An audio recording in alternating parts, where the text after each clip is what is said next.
Yeah, this chapter gave me anxiety. Because it's an action scene? Yeah, and I keep like worrying about when Nighteyes is gonna die. I feel like Fitz. I'm like really scared about Nighteyes' health. Enjoy the now. I can't. Stop ruining the chapters with your worry about Nighteyes' mortality. It will happen when it happens.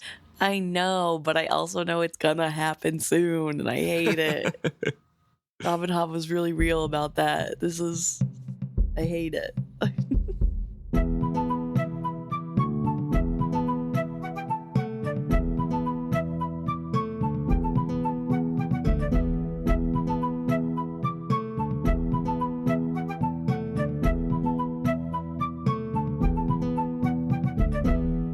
Hello, and welcome back to another episode of Is Fitz Happy? I'm Luke. And I'm Emma. And we are a podcast that goes through Robin Hobb's Realm of the Elderlings chapter by chapter. Right now we are reading Fool's Errand, book 7 of this series. And we're on chapter 21, Dutiful.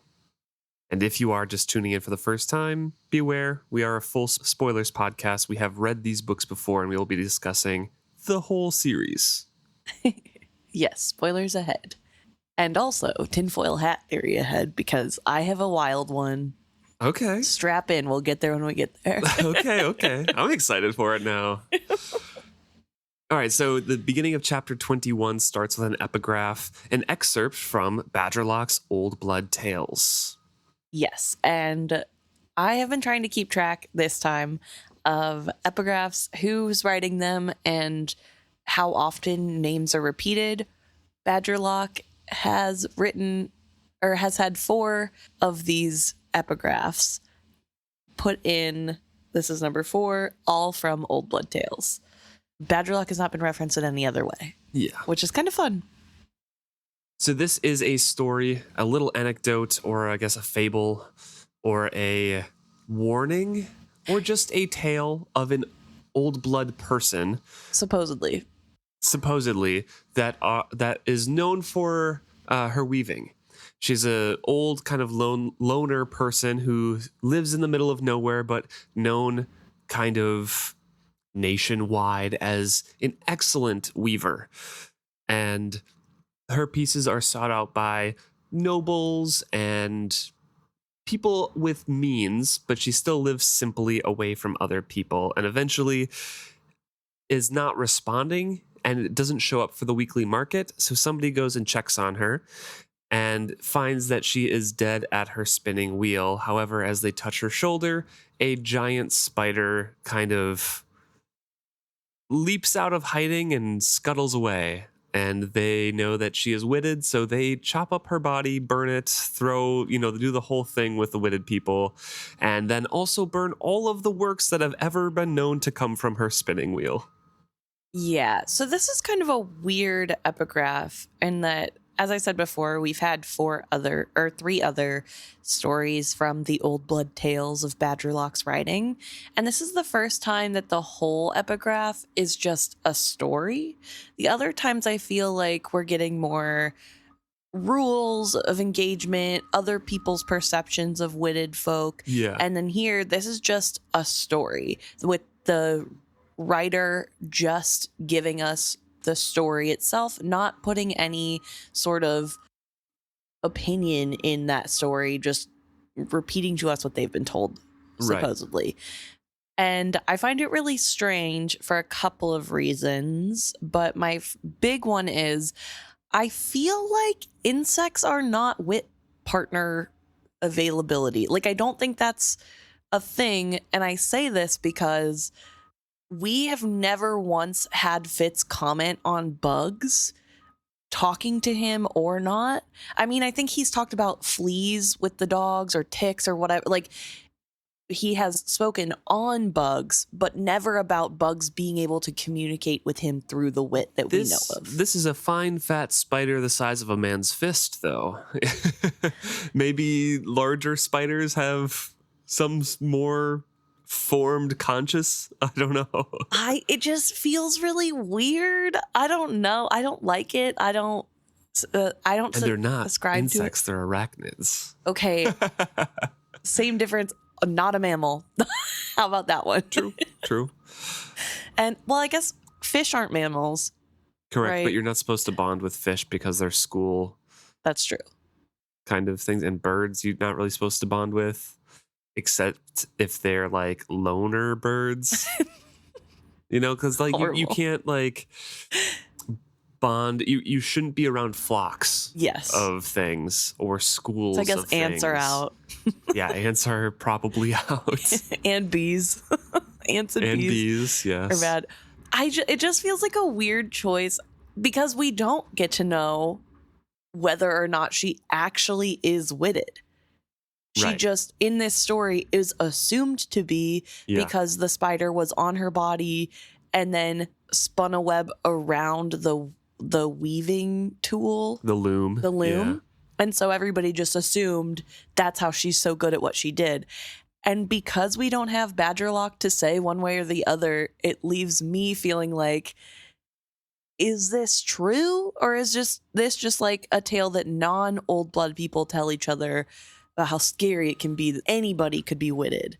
I don't know, because Badgerlock's Old Blood tales have been kind of both. They have been Yeah. tales of what Old Blood people tell each other and of just some folk tales from the Six Duchies that involved Old Blood. Yeah. I'm not really sure. I am going out on a limb and saying and believing that she was witted. Her bond partner was this spider. Just on the assumption of the message that it's portraying of why it's included at the beginning of this chapter. Okay. And that's because I think it's to show the irrationality and the lengths that people will go to assume that everything that a witted person has touched is now tainted. Fair. Yeah. And on top of that, I mean, she was already dead Yeah. and they're still cutting up her body and whatever, which They is... burned her loom, they burned her cottage, and they burned every single work that was known to have come from it. Yeah. So That's crazy. that is really crazy. And it also says that her work was really good. Like she never missed a stitch. She has thread so strong that you can't use your teeth to cut it. You have to use a knife. I don't know. It just feels like weird that they're like, I don't care how good the quality is, I'm burning it. Right. Yeah. So yeah, so that's our epigraph. I don't feel like this has much to do with the chapter we're currently in. I think it gives us a better view, like you said, of the lengths non-witted folk go to perceiving Old Blood as bad. But I don't think it is telling a story that we're like looking into for this chapter, in my opinion. Right. Yeah. So the chapter starts out with Fitz kind of waking up before dawn, thinking that something woke him up, something made him uneasy, but he doesn't know what it is. Now, this is the night he went to sleep. He was torturing the young Piebald, trying to get information out of him, and he just kind of like passed out next to Nighteyes. He recalls his dream a bit as well, saying, I had been a cat. It was like the worst of the old wit tales, in which the witted one was gradually dominated by his beast until one day he awoke as a shape changer, doomed to take on the form of his beast and forever prey to his beast's worst impulses. In my dream, I had been the cat, but in a human body. Yet there had been a woman there also, sharing my awareness with the cat, mingled so thoroughly that I could not determine where one began and the other left off. Disturbing. The dream had caught at me, snaked me with its claws, and held me under, yet some part of me had heard, what? Whispers, the soft jingle of harness, the grit of boots and hooves on sand? So it's just another insight, and Fitz starts to realize this as well, what the reader knows, is that things between the cat and Dutiful are not just a bond, and he was kind of seduced away by, being able to indulge his witted side. Yes. It is much more nefarious, and we can see kind of the effects that Paladin is having on Dutiful and being able to exert more control. Yeah, it's really interesting because up until this point, there are definitely signs that something is wrong with the appearance of Paladin, this like strange woman that Right. Dutiful's after. And obviously has been looking pretty grim with the fact that she keeps urging him to open himself up to the cat fully accept the cat into yourself. Like, that's not great. But in this skill dream, it really shows that it's starting to work, that he is starting to be able to open himself to the wit creature. And I find it really interesting to have this sort of another version of some wit person using wit dangerously, especially Yeah. around like after Fitz, because we know the old blood felt that he did things wrong because of how early and young he was and exposing himself to wit partners. Right. But it's interesting here to see what happens when you're not so lucky, I guess. Like Fitz, what he did was bad, but he number one didn't know, which I guess neither did Dutiful. But number two, he really lucked out in that all the animals that he was bonding with, they were both coming at it from like a equality sort of bonding and not one dominating the other. Right. And so then here we get an example of what happens when it isn't so lucky with the equality thing. It's Dutiful being dominated by Paladin, but also his wit partner. Yeah. And that's really dangerous, obviously. Fitz wakes up fully and realizes that the prisoner is missing. He gets Lord Golden up as well.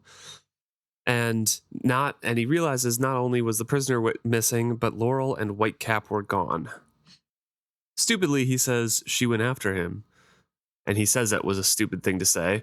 And Lord Golden points out the more likely observation is that she went with him.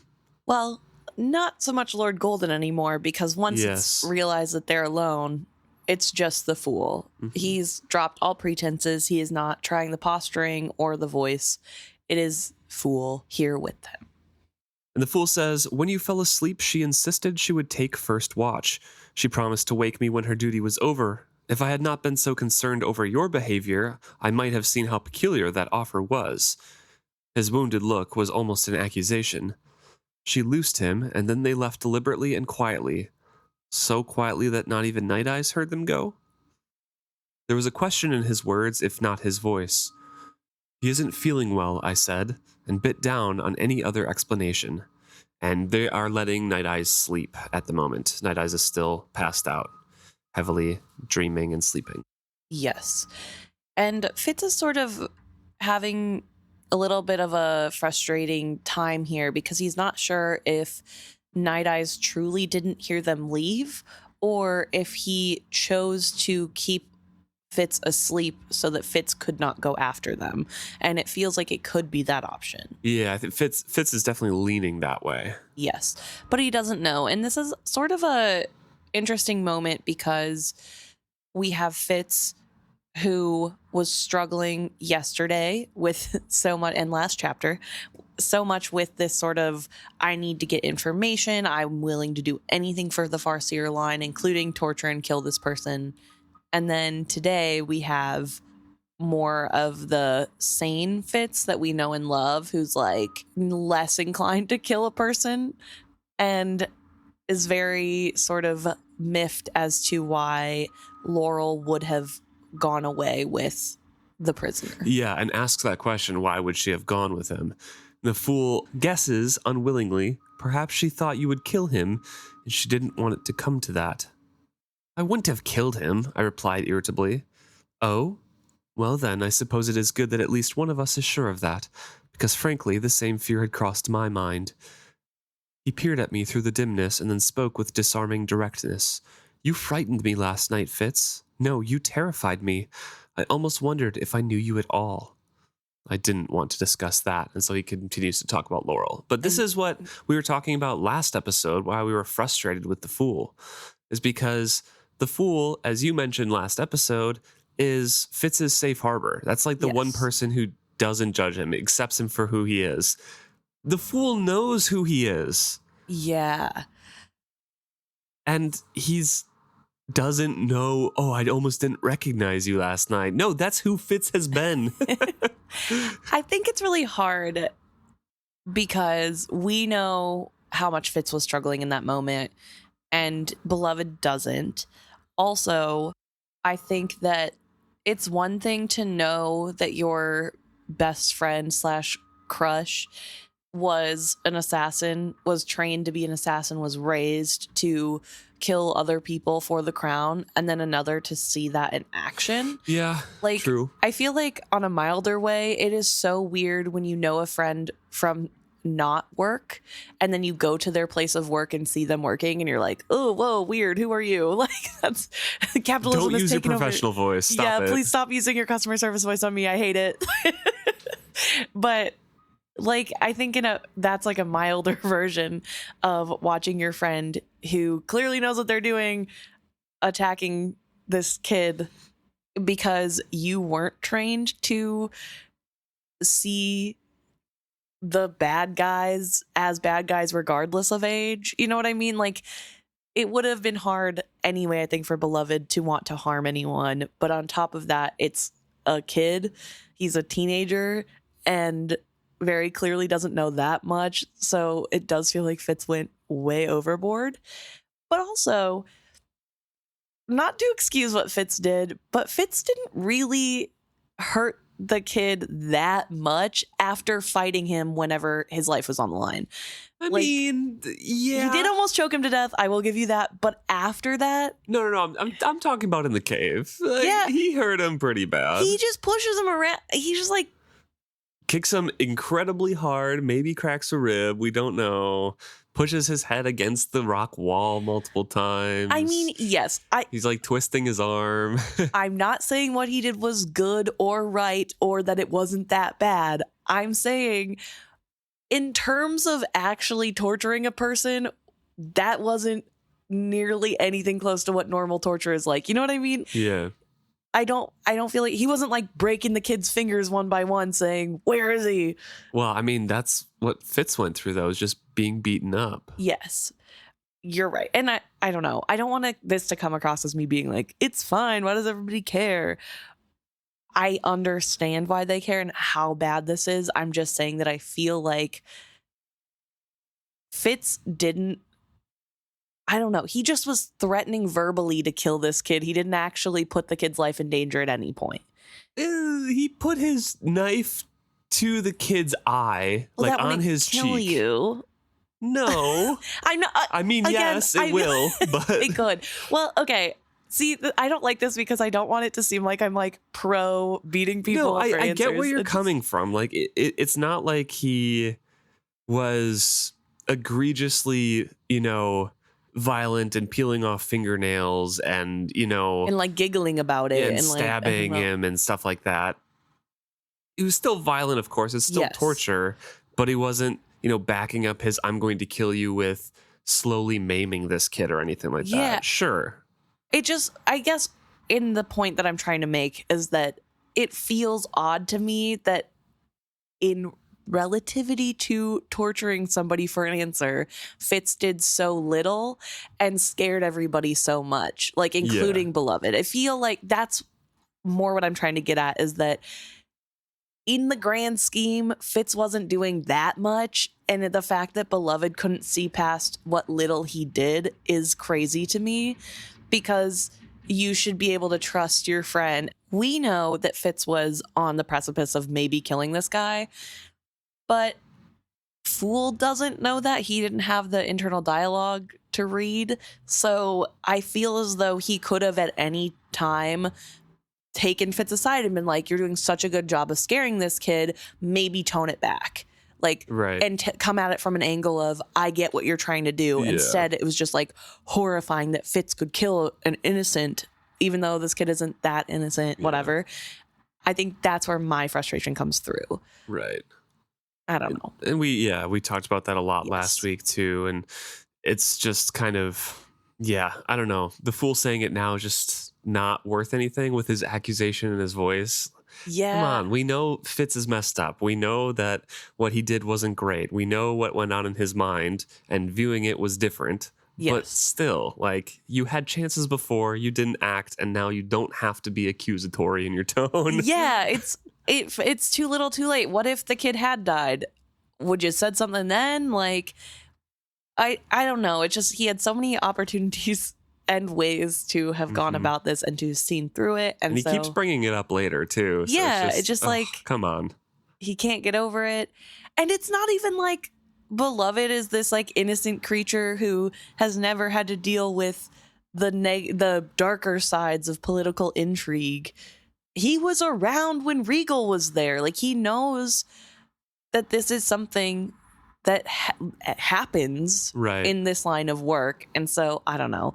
Laurel surprises me in some ways, but also she is technically a huntswoman, not like Yeah, an she's not. assassin. No, and she's never been in a war. She's never, No. you know. So I get her freaking out way more than I get Beloved freaking out. And I say that knowing that Fitz was doing stuff that was crazy and was scary in that moment. But it just feels like when you're that close with someone, there should be ways that you can talk to that person. And I think Beloved's fear kept them from doing that. Yeah.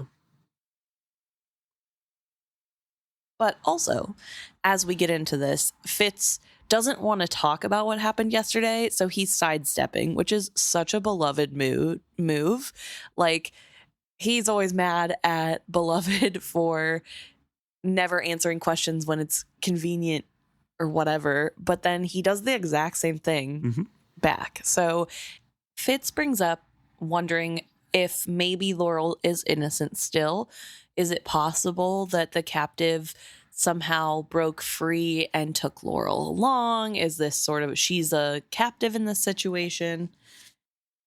And Beloved sort of pushes back on that idea, accepting the change of subject. That is possible, but only just. Laurel is very resourceful. She would have found some way to make a noise, nor can I imagine why he would do so. He frowned. Did you think they looked at one another oddly, almost as if they shared a secret? And then Fitz tries to think on it and decides he doesn't need to think too deeply because he didn't notice, and he's not going to be able to notice by thinking back on the interactions, which I think is kind of a weird response, right? Why is he so adamant about not thinking about anything? Is it because he's afraid of the reactions he had yesterday and he doesn't want to re-feel that shame and fear? Or is it sort of the I don't know. He also has a headache. Yeah, That he said he woke up with a skill headache. true. So maybe he's just still out of it. That's fair. And I don't know, whenever I get headaches, sometimes it's really hard for me to focus or concentrate. So, But also, like, he's trying to think through the previous day and think of the interactions between Laurel and Deerkin, and he was focused on other things, so he didn't pay much attention to it. So it might be a hopeless task in his mind to try to recall exactly the looks that Fool is talking about. right. But Fool has the right of it because it is true. They do share a secret that they know each other. And Fitz is the only one who missed that. Fitz immediately says that we have to go after them, and he kind of stands up. They're still being quiet because Nighteyes is not awake yet. And the Fool responds, "You say we should follow them because you think what? That he will go wherever the prince has gone? Do you think he would take Laurel there with him?" "I don't know what I think," I admitted. For a time, we both pondered in silence and darkness. I drew a breath. We must go after the prince. Nothing must distract us from that. And so he says we should go back to where we lost the trail, try to pick that up, and if all else fails, then we can follow Laurel and the Piebald prisoner. Yes. But the prince is what matters. We're going to go from there. And the Fool agrees with that. Fitz thinks I felt oddly guilty because I felt relief. Not just that he had agreed with me, not just that the Piebald had been put out of my reach, but relief that with Laurel and the prisoner gone, we could drop pretenses and just be ourselves. "I've missed you," I said quietly, knowing that he would know what I meant. "So have I." So finally, there's sort of a breath of relief in that it's the two of them again. Right. Yeah. There's no acting on top of the stressful situation. They get to just be beloved and Fitz. Mm-hmm. And that's really big and helpful to Fitz, I believe. And potentially, you know, part of what hurt his ability to be able to listen to Fool before is that Fool was playing so much of that part of Lord Golden that it was hard to break through Fitz not being who Fitz is expecting, if that makes Right. sense. Yeah. But yeah, Fitz is sort of in a weird place here this morning. We also skipped over this thing that I want to just briefly touch on, and that's that whenever Fitz first woke up and noticed that the prisoner is gone, he makes a comment that the prisoner probably took My Black because My Black's the only horse stupid enough to go with somebody that isn't her rider. Yeah. And it was such a weird one-off line, especially because coming up, he and My Black work so well together and are so, like, I don't know. He's just been frustrated with My Black from when he first got her because she's not as well trained as the other horses that he's used to. Yes. So it's just such a weird throwaway thing that I wanted to bring up because be nicer to your horse. I don't know. I thought it was funny. It was funny, but I don't know. He's just so mean to her. He's not mean to her. He's just so angry at her all the time for not being perfect. And it's like, well, she's never been trained, so I don't know what you want. I mean, he blames that on himself, too. He does. It's like, I need to train her better, but I just don't have time right now. Yes. But My Black is still there. And they are talking about how they're going to go forward from here after this whole I miss you conversation. Yeah, but first Fitz brings up his dream, and he talks about his dream because he says, I think the prince is in danger. And of course, the Fool is like, whoa, you're just realizing that now? Yeah, okay, buddy. And now Fool gets the explanation now of what Fitz is kind of feeling, that deepening sense of dread that something is truly, truly wrong between the cat and Prince Dutiful. Fitz originally thought that the Piebalds bribed him away with a cat to be his witness partner so they could take him off and make him one of their own. But last night I dreamed, and it was an evil dream, Fool, of the prince displaced from himself, of the cat exerting so much influence over their bonding that he could scarcely recall who or what he was. Fitz doesn't know if that can actually happen. However, he also mentions that there was a woman, but I never saw her. When I was the prince, I loved her. And the cat, I loved the cat too. I think the cat loved me, but it was hard to tell. The woman was almost between us. When you were the prince, I could tell he could not even decide how to phrase the question. Sometimes at night, it's not exactly skilling, nor is it completely the wit. I think that even in my magic, I am a bastard cross of two lines, Fool. Perhaps that is why skilling sometimes hurts so much. Perhaps I never learned to do it properly at all. Maybe Galen was right about me all the time. When you were the prince, he reminded me firmly. So before Fitz continues on with that explanation, I just wanted to talk about how right there, I think that's kind of an extended influence of Galen's skilling him to die and that he's worthless. Remember in the first trilogy, he's up on the tower. We talked about how Galen might have implanted a skill command to Fitz to throw himself over the ledge. Yes. Because he was worthless and nothing he could do was ever good. And after that, his skilling came harder. And of course, his skull also wasn't great. However, skilling in general just was hard to come by and wasn't consistent because before that point, he was really good.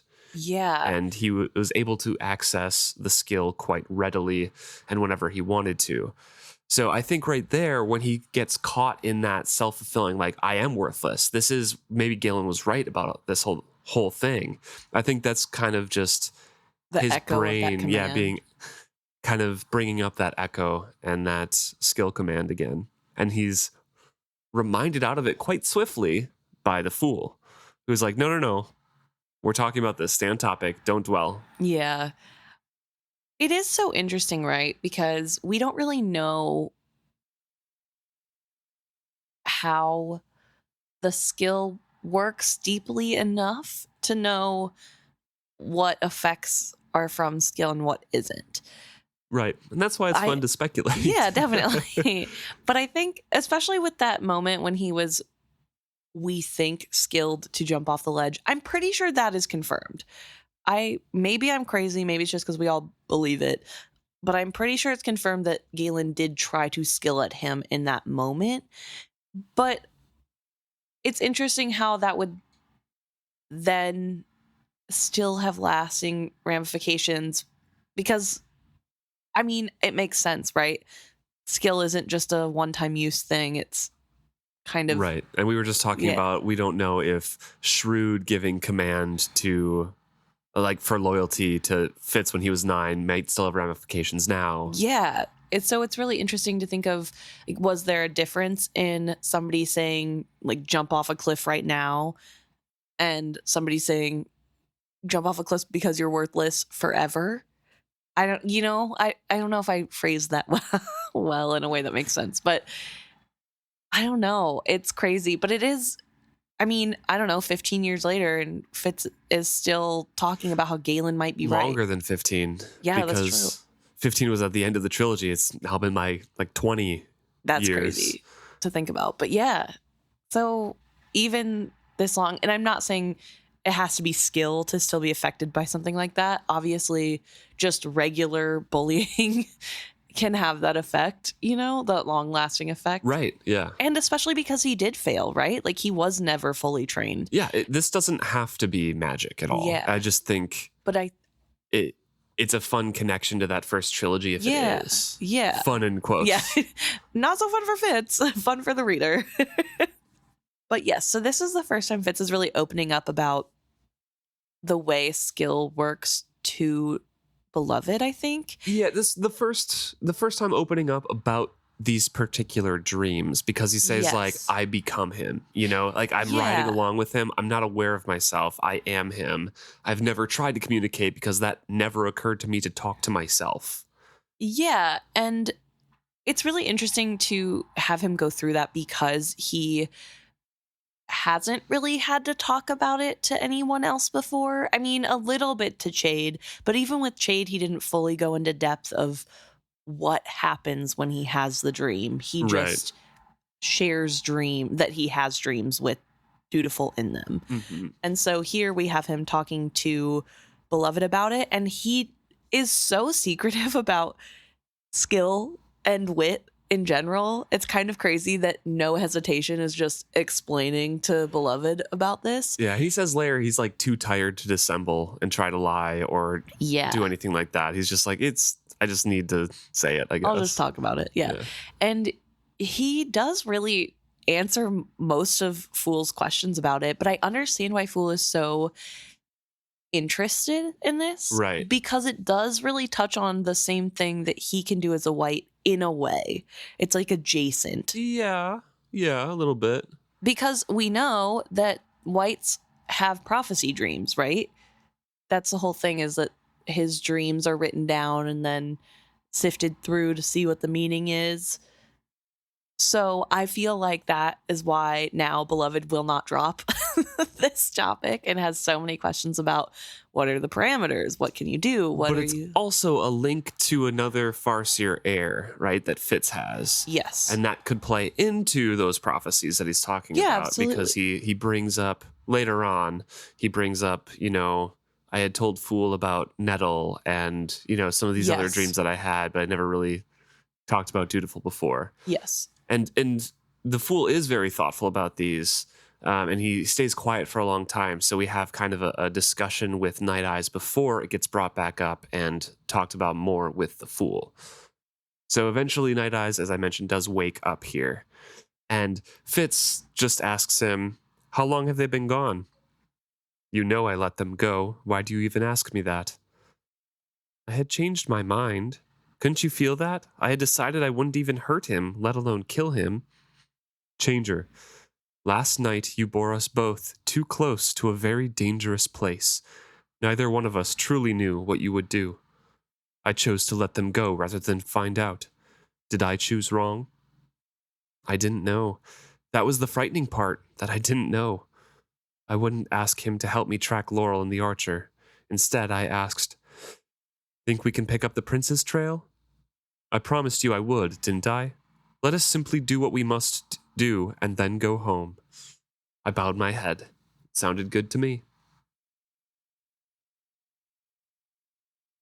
So Nighteyes did hear them leave, kept Fitz sleeping the whole time, and will track the prince, and that's it. Yes. And I will say, I believe that at the beginning of the chapter, when Fitz was talking about the dream he was sharing with Dutiful, and then says there was something in the background that he forgot. It felt like he forgot something, and it was the whispers, the moving of shoes, the walking on sand. Yep. I think that was Laurel and Deerkin escaping. Yes, yeah. And so here we kind of get the confirmation that that is what happened, and that he would have been aware, but Nighteyes sort of pushed him back to sleep.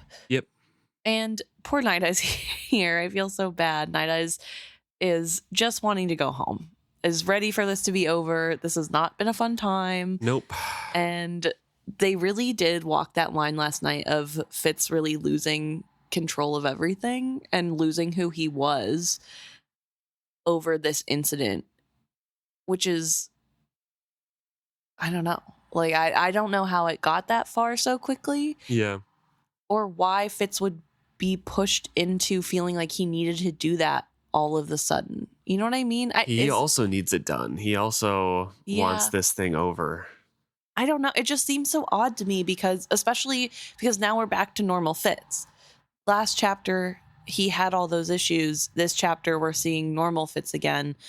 And I really don't know. Is it just that poor Archer was in the wrong place at the wrong time? Is it because his life was threatened and he went through that sort of, I don't know, battle rage thing that he does, that it just clung to him after?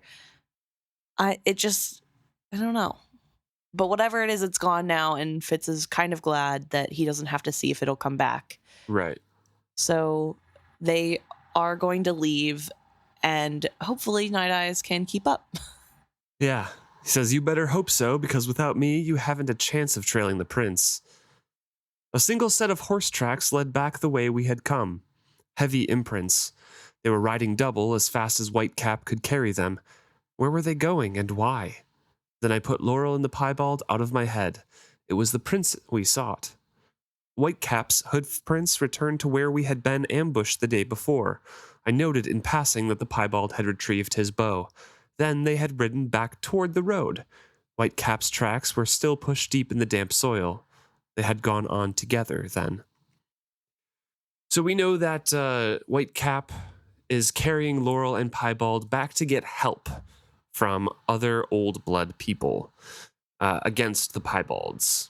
Mm-hmm. Laurel had spoke to Deerkin, convinced him that, hey, what the Piebalds are doing is bad. Let's go talk to other people. Yeah, they're not great. Yeah.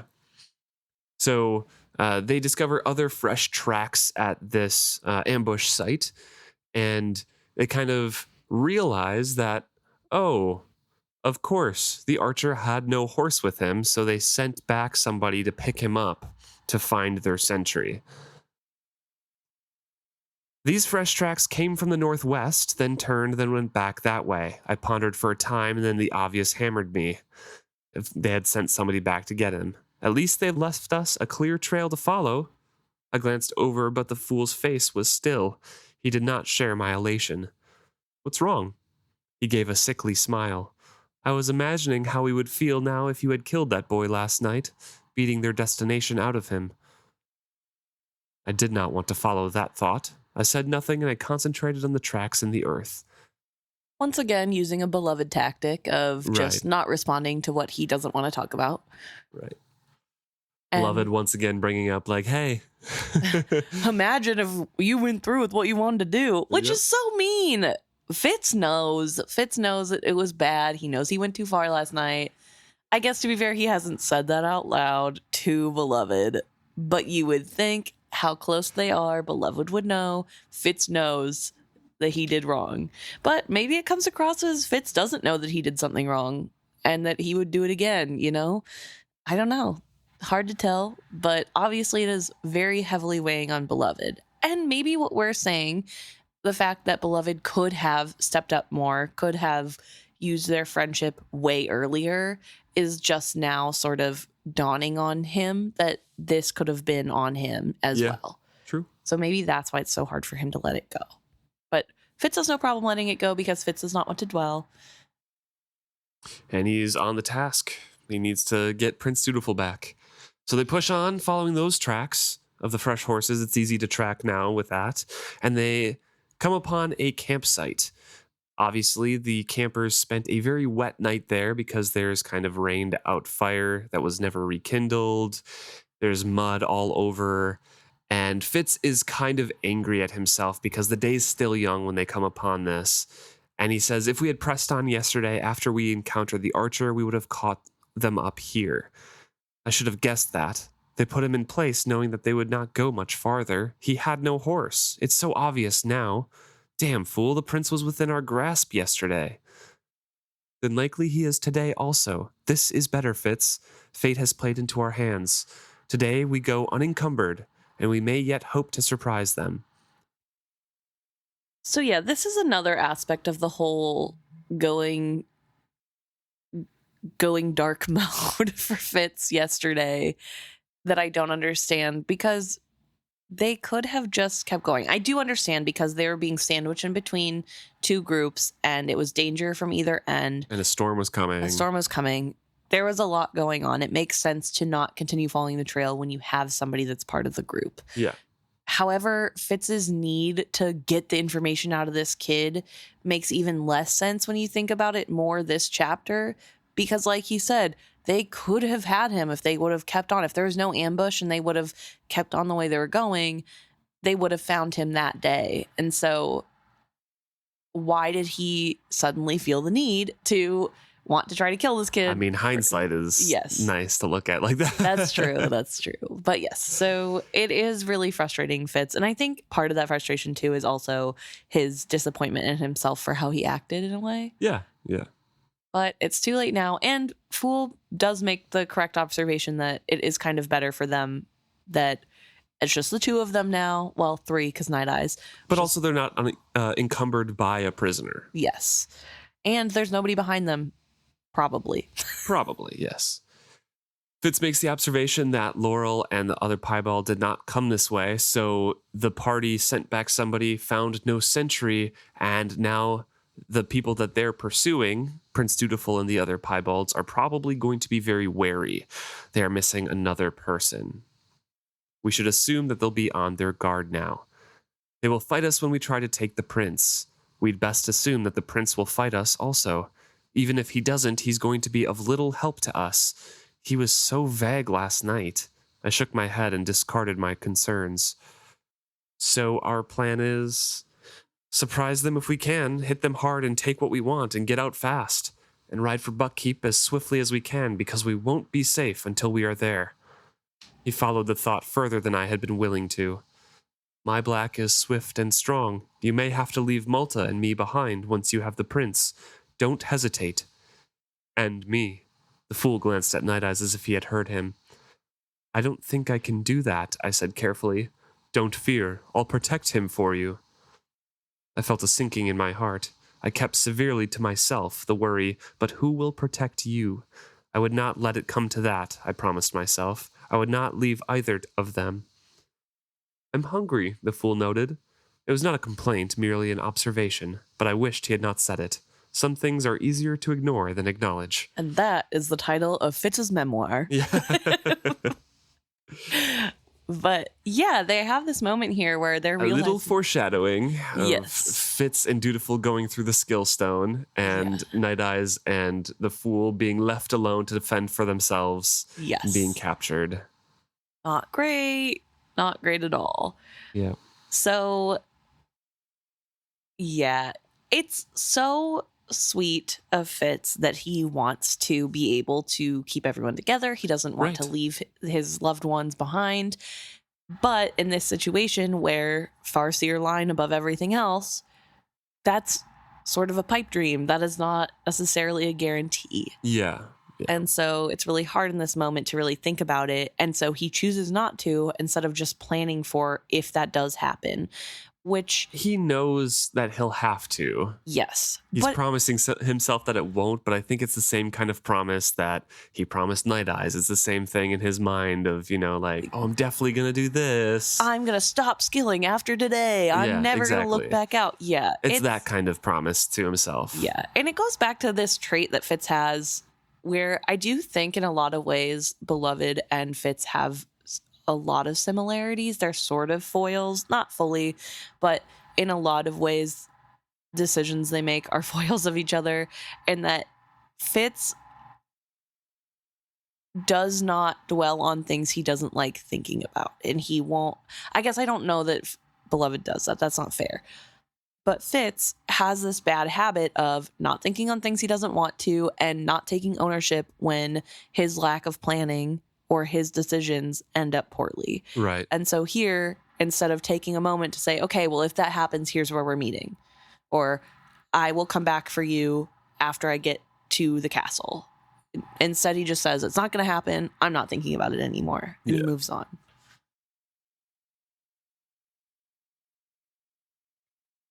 So they rode on the trail. They follow along. Fitz is really having a hard time with this idea that the Piebalds are a lot scarier than he originally thought, because if he thinks about it, they were willing to go on without their archer, who they know was gone and maybe dead, and they already lost another one of their party members, and that didn't slow them down. They're just a lot more ferocious and determined than he was expecting.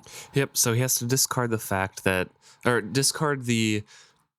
plan B or C of talking to them. Yes. He's worried that potentially they will try to kill the prince just because they don't want him to have the prince back. Like, they think that he's important enough to their cause that his life is forfeit if they can't have him. And so it's a lot more stressful than just talking things down. It's literally everybody's life is on the line. I thought longingly of a time when I would have sent Nighteyes ahead to spy out the way for us. Now, with the trail so clear, the panting wolf was holding us back. I knew the moment when he realized it, for he abruptly sat down beside the trail.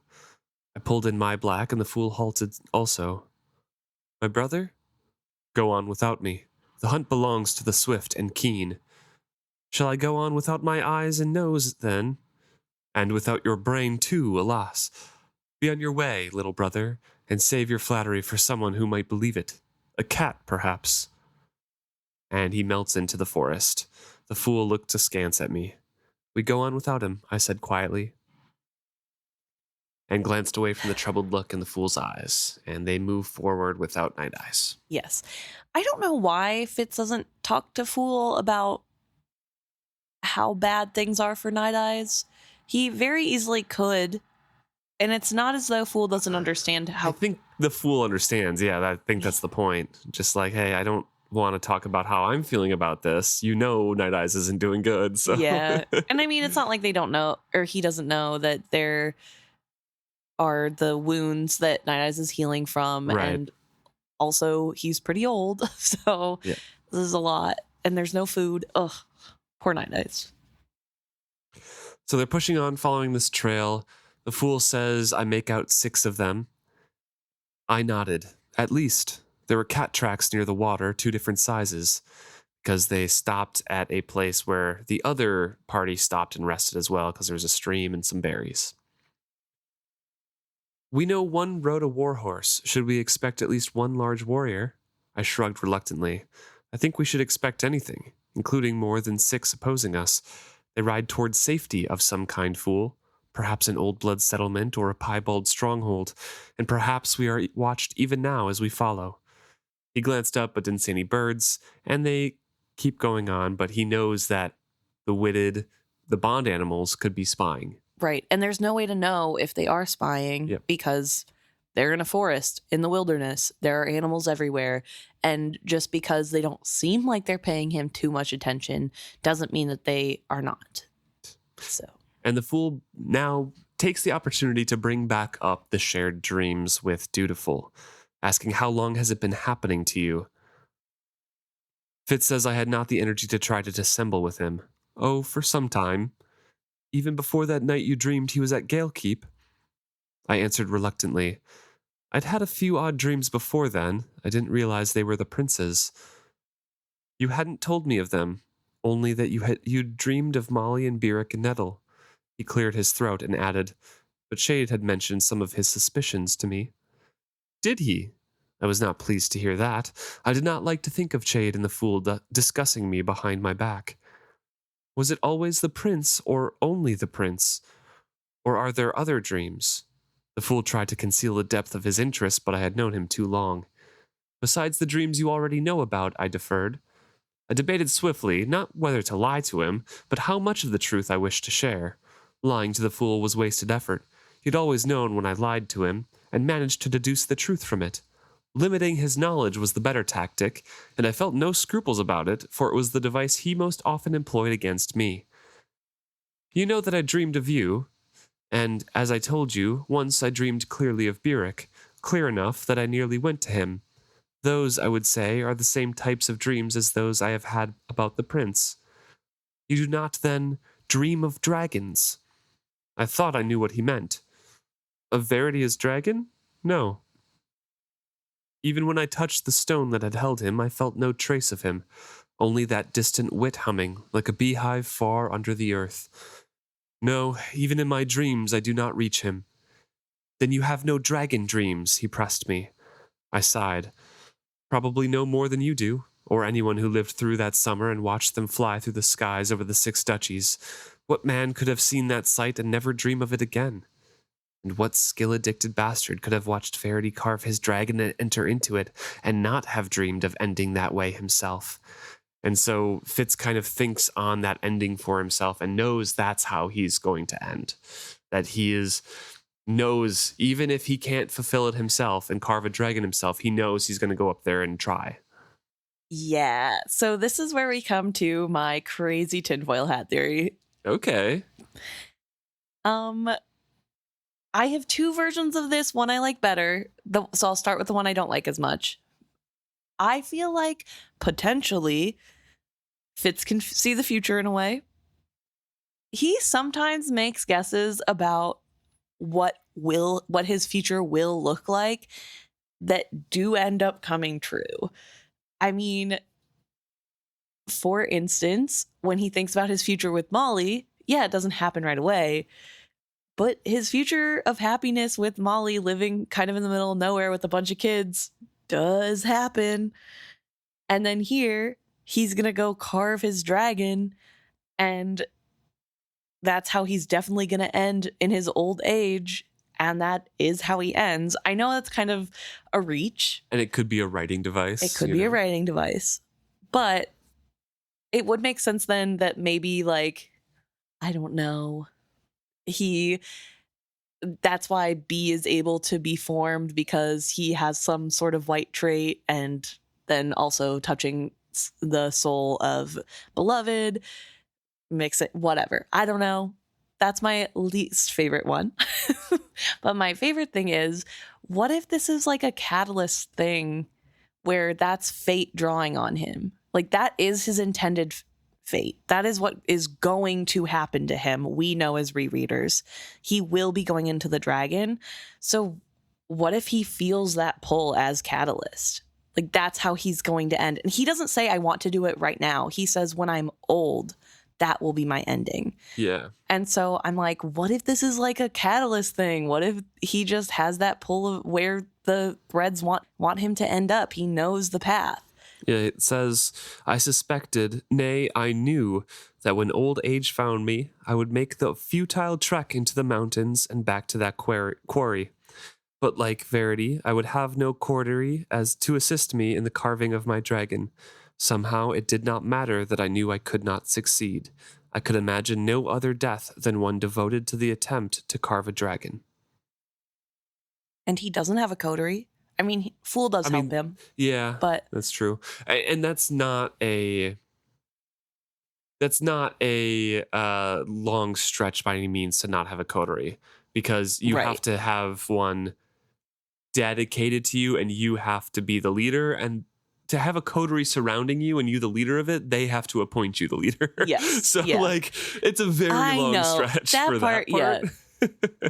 But I'm just saying, I feel like, and again, I mean, obviously Robin Hobb probably knew that was going to be his ending. So that could be it completely. That's it, full stop. But I like the idea that there's a little something extra to this, that there's something about this that is either pulling on the fact that he's able to correctly guess his own future, and maybe just the fact that he can make his own decisions, right? He is the catalyst. He brings up events that are not otherwise possible. So maybe him wanting this so bad means that the universe is going to wrap itself around him to make that happen. Fitz, it's your fault that you get infected with parasites and have to go into a dragon right then. Yes. It's all Fitz's fault. He did this right here at age 35 or whatever he is. Anyway, that was my crazy tinfoil hat theory. Haven't had one in a while, and I thought y'all would enjoy. Nice. Fitz is riding on distracted, trying to ignore the odd looks the fool cast his way from time to time. So we also didn't discuss that yet, is the fool's fascination and insistence of, hey, do you have dragon dreams? Yes. I'm curious to know, is this because he knows that dragons can communicate with people a la Malta's dreams and Rain? He presumably had time to talk to them about it. Yeah. So is it he's wondering if a dragon has claimed Fitz? Because his whole purpose, right, is to bring back the dragons, and Fitz is his catalyst to do that. So he's probably wondering, like, why isn't Fitz connected to this? Yes. What's going on with this? Or maybe he's gotten his first inkling of Aslevjal and what's buried there. And as a reminder, Beloved was never trained as the white prophet for this generation. So he doesn't have full training, much like Fitz, where some of the training was given to him, but a lot of it wasn't. And so I wonder if he's searching here to see, like my guess was, like, is this a future dream? Because from his point of view, Fitz doesn't ever state that when he's in these dreams, it is happening in tandem. Whatever he's seeing happen to Dutiful is happening at the time he's seeing it. Like, it's one time. Yeah. And because we know that white prophets have dreams of the future, it's not weird that his mind potentially is going to this being dreaming of what will happen to people he's connected to. Yeah, that's true. And so maybe that's why he's like, oh, did you dream of dragons? Do you see dragons coming soon? Are we getting dragons? Or is there a dragon involved in this? Can I do something with dragons while I'm here? I was called here to you. What am I doing that's involving dragons? Yeah. Please let me know, like, Fitz. Tell me how this adds up, please. It's gotta be dragons. So he's ignoring the looks that the fool is casting his way, because what else is he supposed to do? He answered the question truthfully. Yeah, and he doesn't really like talking about the details of what he can do and the magics and all that. Unfortunately. So they're riding along here, and a trick of the terrain lets them see the group that they are pursuing. 7 horses, 1 riderless. There were 2 women and 3 men, 1 on an immense horse. There were 3 cats, not 2, though in fairness to my tracking skills, 2 were similar in size. All 3 cats rode behind their owners' saddles. The smallest cat rode behind a boy, dark-haired in a voluminous cloak of buckkeep blue, the prince, Dutiful. His cat's distaste for the water they crossed was evident in her tense posture and the set of her claws. I saw them for but an instant, and felt an odd giddiness at the sight. Then tree branches cloaked them. As I watched, the final rider and her mount lurched from the rocky streambed and up the slick clay bank beyond it. As she vanished into the forest, I wondered if she was the prince's lady love. That was a big man on the big horse, a fool observed reluctantly. Yes, and they will fight as one. They were bonded, those 2. How could you tell? He demanded curiously. I don't know. It is the same as seeing an old married couple in the market. No one has to tell you, you can just see it, in how they move together and how they speak to one another. A horse. Well, that may present some challenges I hadn't expected. It was my turn to give him a puzzled look, but he glanced away from it. So a couple things in there. There are 7 horses that they're following, but one is empty. That's obviously Deerkin's horse. Yes. And then 3 cats, 2 women, 3 men. Lodwine is one of them. And I don't remember the names of the other ones.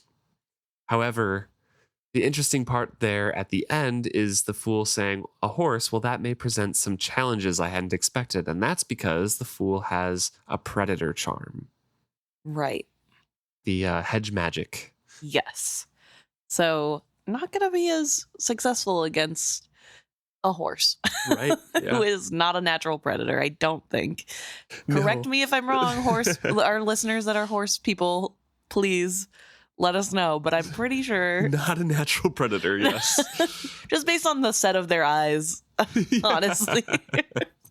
I'm going to go with that I'm right. But And their flat teeth. yeah, that too. The fact that they're herbivores, I'm pretty sure. I'm not, maybe Omnivores? but I'm not sure. I don't know. I would lean towards guessing herbivore, but I wouldn't be surprised if they're like, yeah, horses can eat, small chicks or something like that. Yeah. Like rodents or something. I don't know. But I wonder at that line there when Fitz finally sees Dutiful and the cat, it's not until after he describes seeing the cat's discomfort that he talks about feeling an odd sense of giddiness. Yes. And I'm wondering if that's the sense of the cat being wrong, just a little bit, sensing it from that far away. And I know that he can do some sort of wit sensing from that far away because, as he tells Beloved, he can tell that some of these people are bonded to the animals with them. Right. And he tries to say it's like old married couples, you just know. But I feel like in that short of a time, how would you be able to tell that they're acting like each other? You know what I mean? Right. So it feels like maybe there's something about the wit that allows you to intuitively feel the connection of others. But if that's true, then before now, Fitz should have been found out about his wolf being his wit companion, especially with Deerkin earlier. It takes Deerkin a while to be sure. So I don't know. Maybe it's just an extra gift that Fitz has. Don't know. Well, they know what they're following now, and they continue on a bit, but more cautiously. We wanted to catch glimpses of them without being seen ourselves. As we did not know where they were going, we could not race ahead to intercept them, even in the rough and wild terrain had offered us that possibility. Our best option may be to wait until they've settled for the night, and then go in after the prince, the fool suggested. 2 flaws, I replied. By nightfall, we may reach wherever it is they're going. If we do, we may find them in a fortified location or with many more companions. The second is that if they camp again, they will post sentries just as they did before. We'd have to get past them first. So your plan is? Wait until they camp tonight, I admitted gloomily, unless we see a better opportunity before then. So it's funny, Fitz can still say, like, yeah, this is a terrible idea, but it's honestly the only one we have at the moment. And then the rest of his plan is, we'll improvise. We'll see something that comes up that's better and then take that. Yeah, Fool here is really trying to get a plan, get a sense of a plan. And Fitz is sort of refusing to do that. I understand it in part because obviously in a situation like this, there's not a whole lot of planning that can be done. But it really feels like Fitz hates planning this sort of stuff anyway. And so any excuse to not have to even think about it, he's just like, yeah, whatever, we'll burn that bridge when we get to it, you know? Sorry, cross that bridge.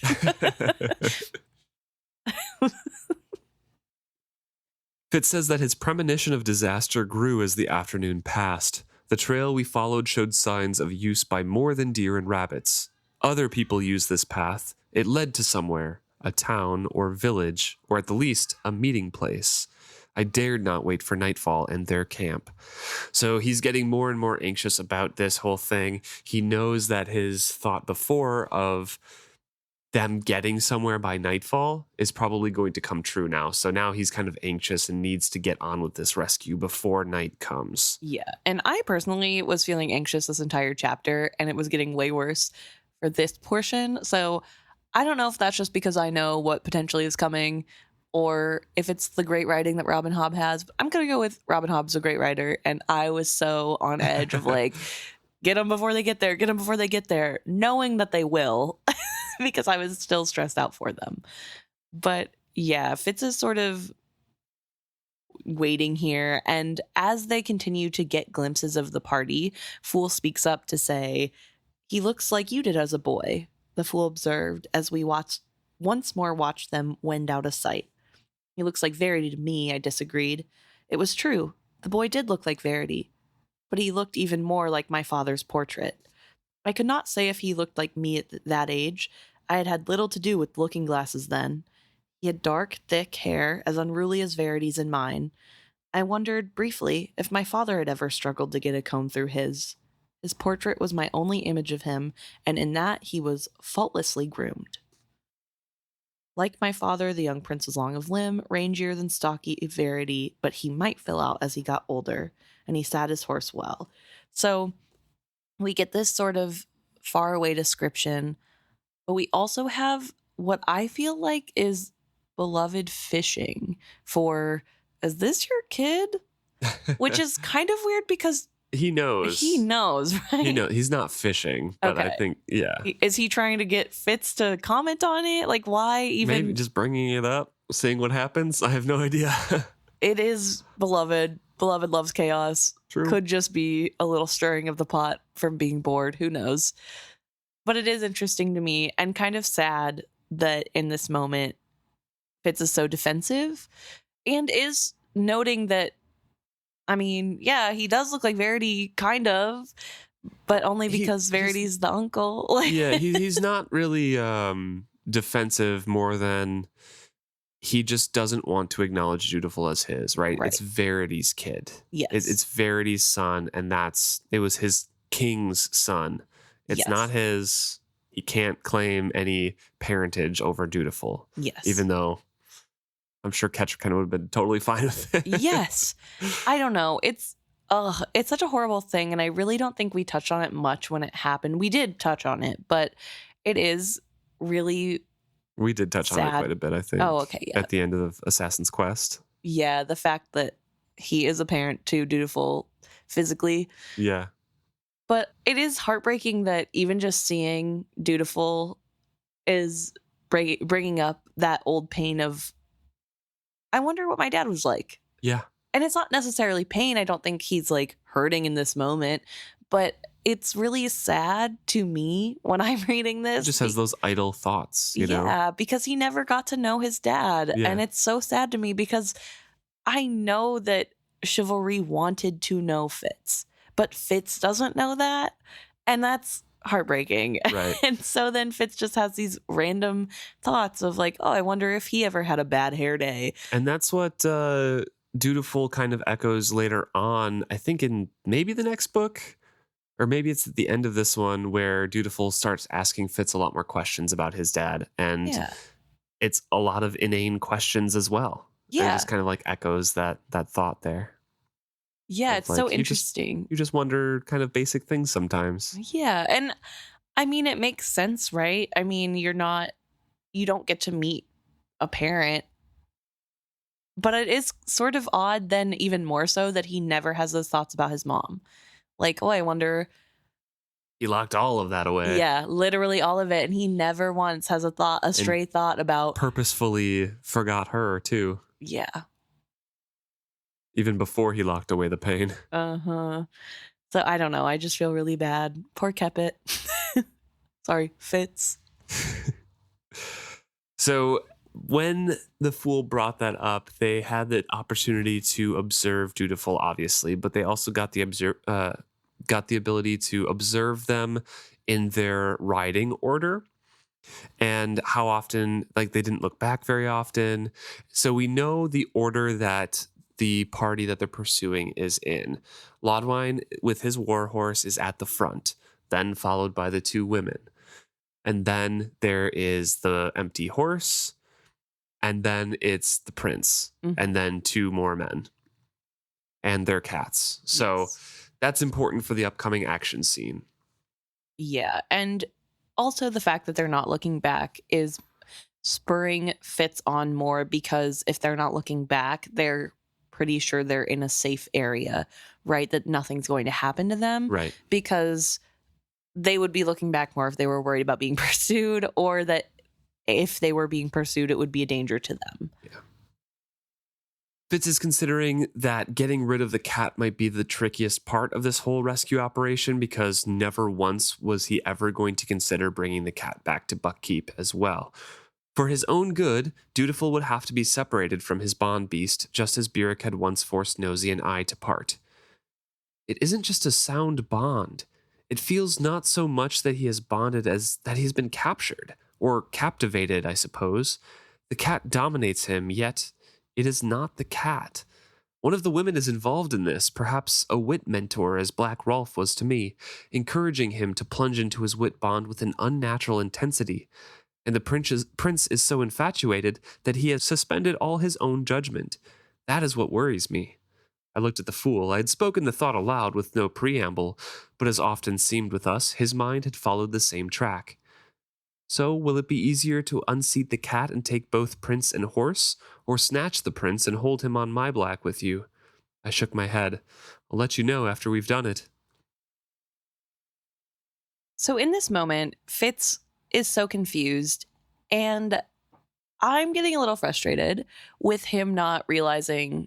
And Nighteyes not realizing. And Nighteyes not realizing, especially because this is not the first time Fitz has been introduced to an animal sharing a being with a human. Right. And Nighteyes saw the cat up close. Yes.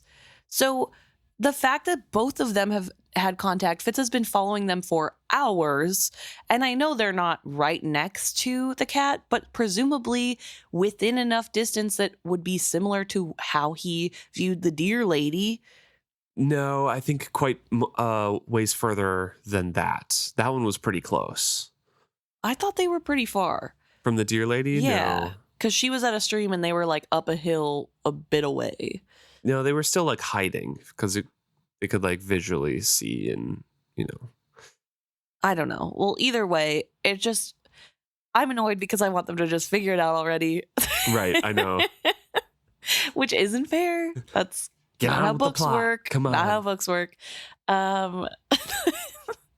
But it does raise the question, why can't he figure it out? Like, why? At no point. And later when he's closer to the cat and he personally is in front of the cat, he doesn't get it. He still doesn't. He's in the middle of an action scene, too. He is, but yeah, fair enough, I guess.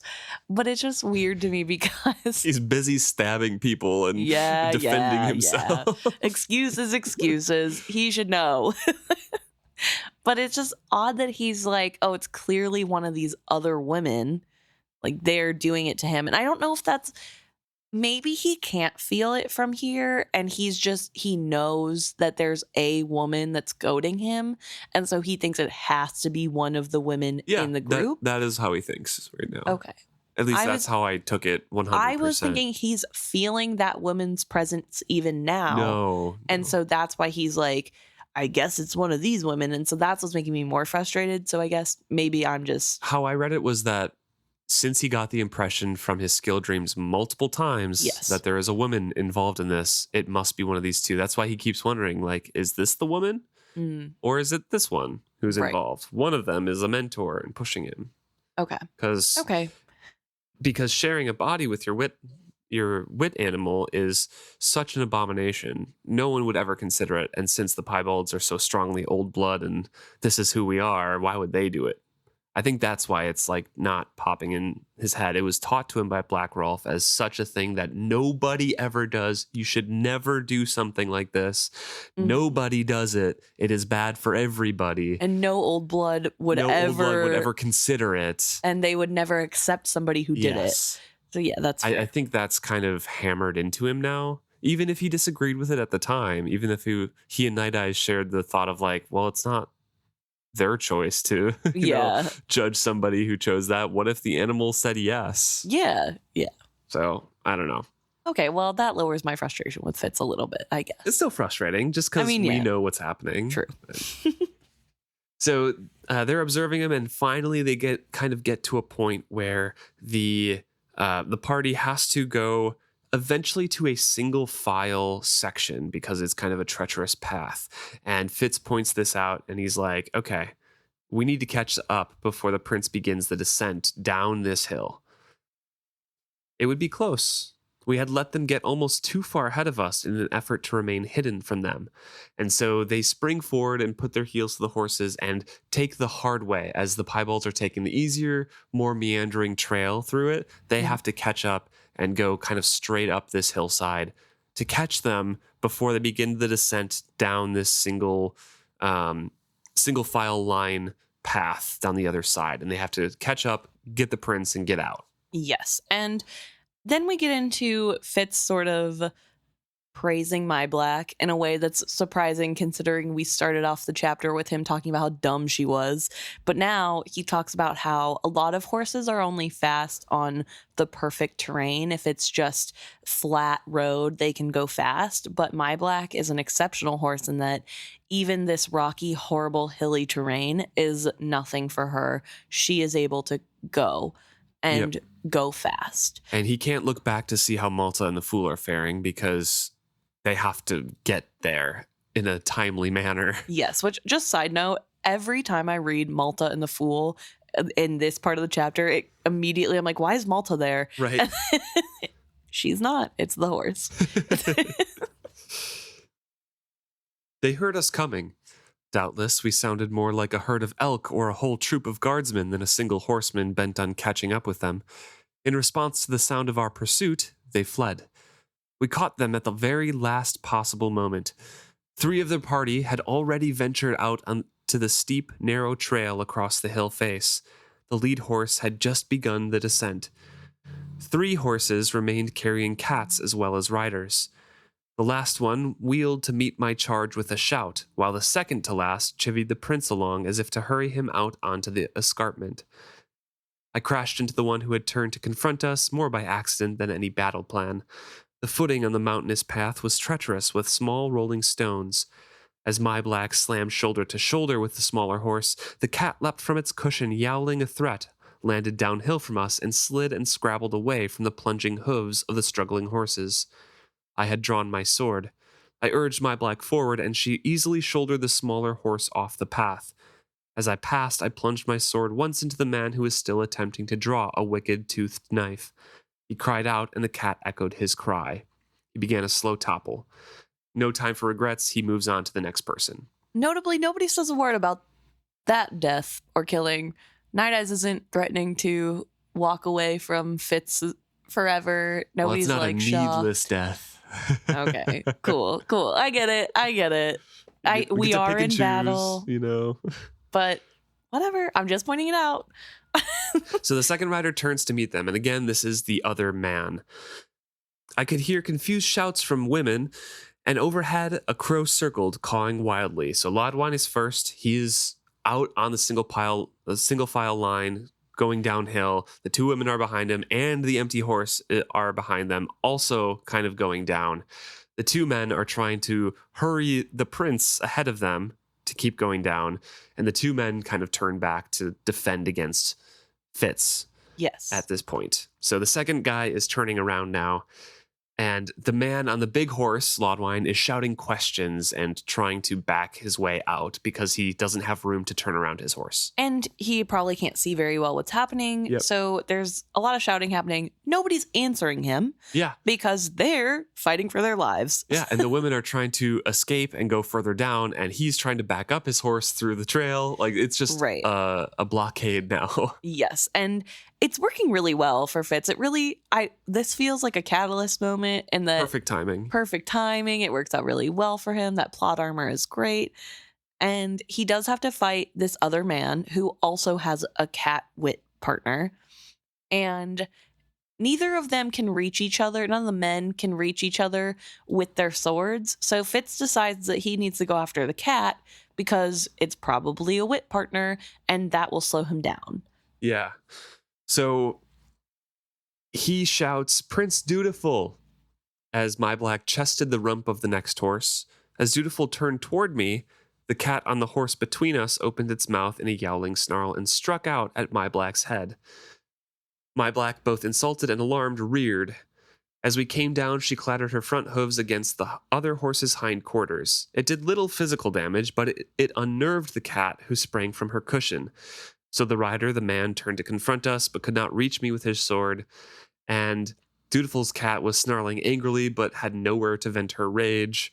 I looked at her and felt an odd doubling of vision. This is when you're like, why don't you understand now? Yes. But he's in the middle of battle. He is in the middle of battle, but also you think later he could think on that and be like, yeah, that's just like that deer I saw that one time. No, it never happens. So this is where the rider that he's facing down right now, the man with the cat who is dislodged, they're trying to fight off Fitz, and Fitz is like, well, I can't do much, so I'm going to, take a swipe at the cat instead. So he takes advantage of the hesitation, kicking my black forward. The cat retreated right under the hooves of her partner's horse. The horse, reluctant to trample the familiar creature, in turn backed up, crowding the prince's horses forward. So it's just all of a mess in a line here at the same time. And there's also Laudwine in the front trying to push his way back onto to fight off Fitz. Yes. And pushes one of the women's horses off the trail. Yes. And she throws herself free to not fall with the horse, but the horse slides down. Yeah, it's crazy to me that the Piebalds are old blood and care so little for animals. Yeah. Because especially Laudwine, who has a horse as his bond partner. You think he would care about the safety of the horse. I get that they're on this mission that they really like Fitz. It's Prince or nothing. Like, this is the whole plan. However, you'd think being that in tune to animals and their feelings, especially one that you know personally, you would not just be willy-nilly pushing a horse off a cliff. Right. But apparently he does it anyway. Fitz's ruthlessness also soars, and he does kind of the same thing where he attacks the cat that is obviously a bond partner. He hears Malta and the fool arrive and, trusts that they can keep the other cat busy because he thinks that the rider that he stabbed is not going to do much. That sword went deep. Right. So he focuses on the man in front of him and the cat. Yeah, and I guess I should retract my earlier statement. Clearly, that means he did not kill that rider because he still could be a potential threat to the fool. Yeah. So I guess, whatever. So ruthlessness soars in Fitz here, and he leans down and slashes at the spitting cat. The creature leapt wildly aside, but I had scored a long, shallow gash across his flank. That's because he could not reach the rider with his sword, so he goes after the cat instead, and both the rider and the cat, scream out with the cat's pain. I experienced an odd moment of knowing the wit curses they flung at me. I closed my mind to them, kicked my black, and we slammed together horse to horse. I stabbed at the rider, and when he tried to evade my blade, he tumbled from his saddle. So the horse, now riderless and panicky, is glad to take the moment to flee. In turn, the prince's horse backed away from the struggle before her and off the steep trail onto a small apron of land that approached it. So now there's a little bit of area. The prince's horse is no longer on the trail and ready to go, not really blocking anything, but also kind of safe from being tumbled off the edge, apparently. Yeah. It's kind of hard to picture this one for the same reasons that some other scenes are hard to picture because it happens very fast and the landscape isn't the important part, rather than it's just kind of a ridge line and it's very narrow and slippery on the sides. I do want to comment that potentially the lack of visuals, so to speak, that we get in these books could come from, like we've talked from before, that Robin Hobb is one aphantasia. of has aphantasia where she can't picture things in her mind, apparently. And I think that potentially that shows here in this moment where we're not really getting a very good descriptor, in my opinion, a good descriptor of the surroundings so we can fully imagine. I mean, I can still imagine a scene, but I'm a little confused. It changes a lot in my mind because I don't have strong anchor points of what exactly it is that I'm supposed to be seeing, so to speak. That's fair. So I wonder if that's part of this. thing. But I'm not saying that makes it bad or that she's a bad writer, just that potentially that's part of the confusion, especially like before with that sort of scene where it was the hallway, but also a stairwell and all of that. Yeah. So what I'm picturing right now is basically two horses behind are not the struggle that the prince's horse is backing away from. The prince's horse is backing away from that small, the very narrow trail to get off the hill because the war horse is backing his way up and the horse, Yeah. slipped over the side. And without the man's horse there anymore who fled, now there's room for the Prince Dutiful's horse to kind of back up and get more on like that solid ground and not go down that narrow trail. Yes. So there's still a chance for the prince to be grabbed before he escapes down this hill. So now Fitz has kind of a direct line to the prince.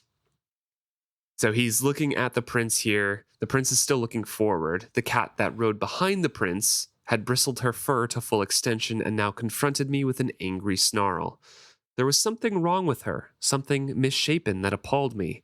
Even as I struggled to grasp what was awry, the prince turned his horse and I came face to face with young Dutiful. And now Fitz has kind of that instant where he describes in here that time stands still and he's just like, oh my gosh, I'm looking at me when I was a kid. Yeah. Before he didn't see it, but in this moment when they're so close, it's undeniable to him. He wore my face. He wore my face to the extent that I knew the spot under his chin where the hair grew in an odd direction and would be hard to shave when he was old enough to shave. He had my jaw and the nose I had had as a boy before Regal had broken it. His teeth, like mine, were bared in a battle rictus. Verity's soul had planted the seed in his young wife to conceive this boy, but his flesh had been shaped from my flesh. I looked into the face of the son I have never seen or claimed, and a connection suddenly formed like the cold snap of a manacle. If time had stood still for me, then I would have been ready for the great cut of his sword as he swung it toward me, but my son did not share my moment of stunned recognition. So Fitz has to lean almost all the way back to falling off his horse, but he still gets sliced a little bit across his chest. Yes.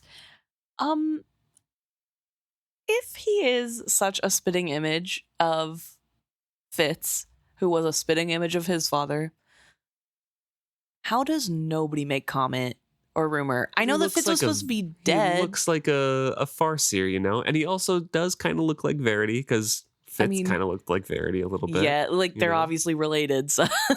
And nobody's going to know the prince or Fitz well enough to know, like, oh, this is how his chin looked. I mean, okay, touche. And I guess I'm sure the way that he was raised, the type of people who would recognize young Fitz in the boy that is Dutiful are either not working at the castle anymore or are so low down that they could gossip about whatever they want. It's not going to make high society circles. Yeah. And it's not like Fitz was dressed in the perfect stuff and acted the way... Purposely obscured, actually. Yeah. So I guess it makes a little bit more sense. But I think especially later, whenever they announce that, like, oh yeah, Fitz Chivalry is alive and here he is in the final trilogy, there had to have been a bunch of like Dutiful? That's his kid. Yeah. That's not Verity's kid at all. But it's too late by then. So as that happens, he sits back up and then Dutiful's cat springs at Fitz. Screaming like a woman is the description. I turned to his onslaught and caught the creature in mid-flight with the back of my elbow and arm. I yelled in revulsion as he struck me. Before he could lock onto me, I twisted violently, throwing him in the face of the cat rider I had just unseated. She yowled as they collided and they fell together. She gave a sharp screech as he landed on top of her, then clawed her way out from under him, only to scramble limply back from my black's trampling hooves. The prince's gaze followed his cat, a look of horror on his face. It was all the opening I needed. I struck his sword from his unready grip. Dutiful had expected me to fight him. He was not prepared for me to seize his reins and take control of his horse's head. I kneed my black, and for a wonder she answered, wheeling. I kicked her, and she sprang to a gallop. The prince's horse came eagerly, and they escape down the side. Fitz says he thinks he shouted to the fool to flee, and in some manner I did not recognize he seemed to be holding the clawed piebald at bay. The man on the warhorse bellowed that we were stealing the prince, but the cluster of struggling people, horses, and cats could do nothing. So they flee down the side, and the prince's horses can't keep up with my black's speed, so it kind of holds him back to that level and kind of spurring her on as best as Fitz can. And eventually they kind of slow down a little bit, but they're still trying to escape. Yeah, and they are going on very dangerous terrain, right? They're going back down that steep hill that they are not using the safe path for, and he continuously has to worry about the fool behind him. Is Fool and are Fool and Malta going to be okay?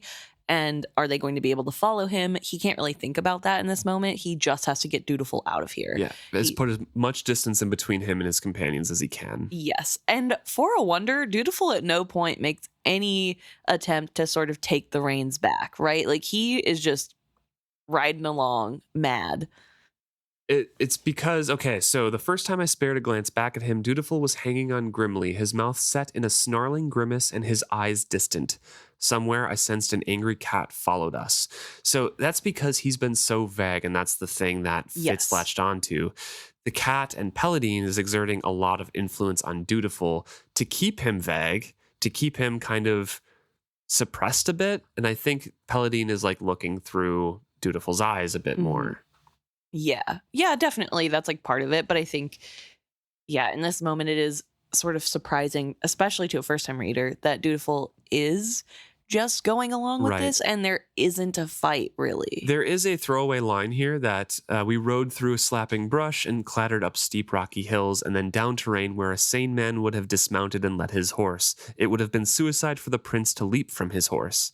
So, I mean, he's got the reins, Fitz has the reins, and that's a long distance to grab the reins back, right? Like past a horse's head and then lean forward to grab this. If you're up such rocky and bad terrain and at a gallop, it's going to be very difficult to do that and maintain your seat.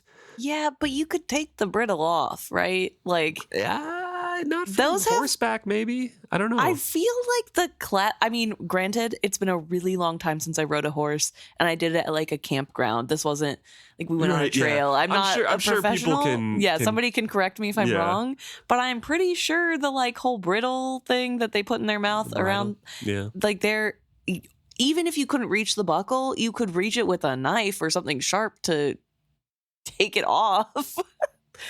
Does he have a knife? Fair. Actually, didn't think about the fact this is a prince, not an assassin. He's not got any other weapons. Yeah, is he gonna cut, his horse's tack and everything on this terrain? He has wit. He can communicate with the horse. Can he? Oh, you're right, because he's kind of weak with it. He's weak. The horse might not be receptive. That's true. And also, that's true. Paladine is, like we said, controlling him right now. And Paladine does not want this body to be damaged because this is her body. Yeah. Okay. With those factors involved, I get it. I'm just saying, it feels like, I don't know, whatever. Yeah. There's a whole thing where like Fitz is like, oh, they might kill the prince, then let us have him back. No, they do not want to kill the prince because they need his body for Paladine. Yes.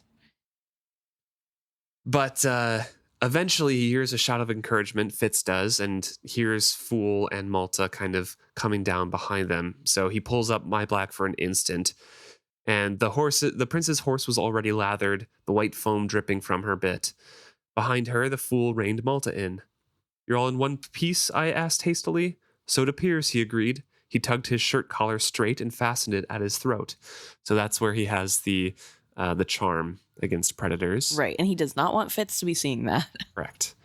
And the prince? We both looked at Dutiful. I expected anger and defiance. Instead, he reeled in his saddle, his eyes unfocused. His gaze swung from the fool to me and back again. His eyes wandered over my face, and his brow furrowed as if he saw a puzzle there. My prince? The fool asked him worriedly, and for that instant, his tone was that of Lord Golden. Are you well? For a moment, he just gazed at both of us. Then life returned to his face, and I must go back, he suddenly shouted wildly. he started to pull his foot free of the stirrup. I kicked my black, and in that instant we were off again. I heard his cry of dismay and looked back to see him clutching frantically at the saddle as he tried to regain his seat. And then they fled on. So that's where Paladin leaves him, is my theory and guess. Just like, okay, I've seen enough. This is who we pursue. This is who we're after. Mm-hmm. We can follow Prince Dutiful because I'm bonded. Right. Let's do that. Let's relay this information back to the group. Yeah. This just gives me questions about what Burek did back in the day to Nosy and Fitz. Oh, to like snip their bond? Yeah, because the way Nighteyes talks, it seems as though he could find Fitz anywhere. It doesn't matter how far apart they are, how long they're apart. Nighteyes and Fitz could equally find each other. And I assumed that the difference was that Nighteyes and Fitz have been bonded for so long, so closely.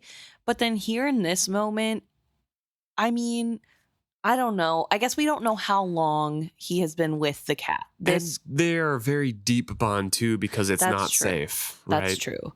So I guess there's added things. But it does make me wonder, because it happened so quick, it's not like they have cars that, right. I mean, they have carts, I guess. But it felt like whenever Burek takes away Nosy, it's within a few minutes that there is like a yelp. That's what it feels like, yeah. Yeah. And like a cutting of the bond. So there has to be a way to sever it. My guess is something instinctive that Burek knows how to do, just like his healing thing that's kind of lost.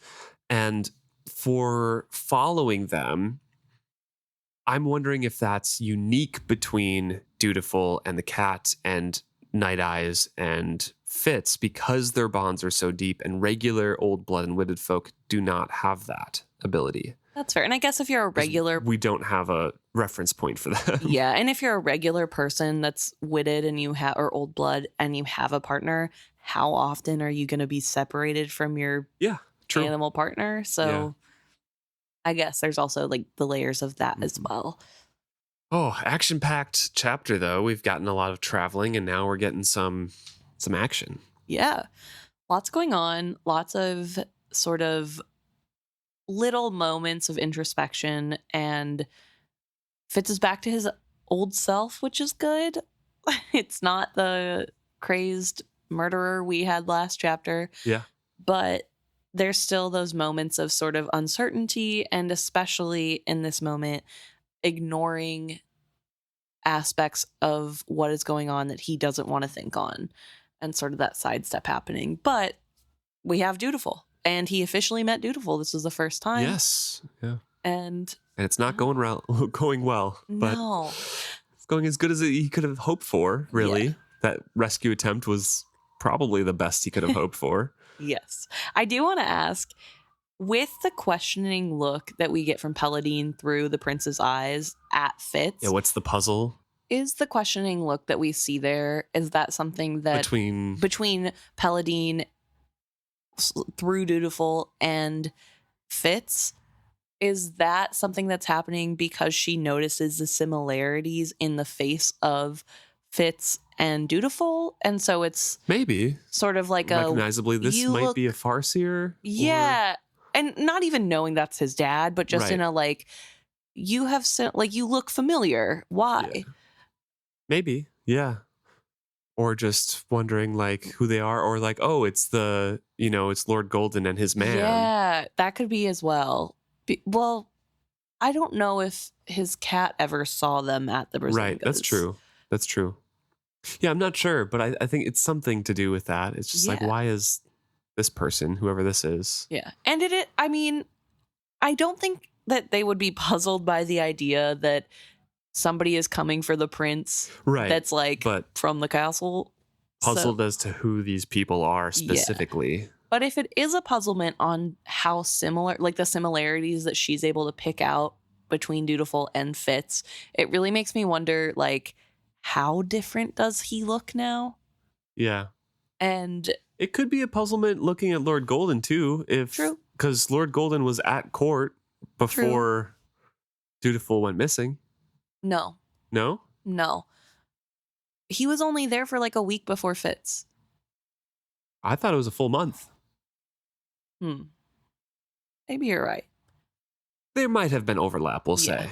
Okay. Either way. So it could be looking at Fitz and seeing something there. It could be being like, why is this Nobleman noble here? Yeah. Fair. Could be both. Could be both. They could be anything. But if you have an opinion, we would love to hear it. Yeah. And you can reach out on this or anything that we've talked about, this chapter, last chapter, whenever, a theory, a crazy tinfoil hat theory of your own. You can reach out to us on any social media, Twitter. No, we don't have Twitter We don't have Twitter anymore. Facebook, Threads, Blue Sky. Blue Sky, thank you. I clearly don't do this very often. Blue Sky, Reddit, Instagram, thank you, the main one. YouTube. We're at Reddit, isfitshappy on all those at all those places. Or you can email in at isfitshappy@gmail.com or go to our website, isfitshappy.com. Yes, or it is fitshappy.podbean.com if the redirect is slow, because for some reason sometimes it's very slow on my end. Yeah, I don't know. Either one. Wow, good job. Thank you. I took it. genuinely did not expect you to take it, but yeah, I saw an opening and I thought I can do this, and clearly could not. So that is why Luke does it every time. it's just practice. We're trying something new, guys. I don't know. Thank you so much for tuning in this week. Thanks, guys. We look forward to hearing from you.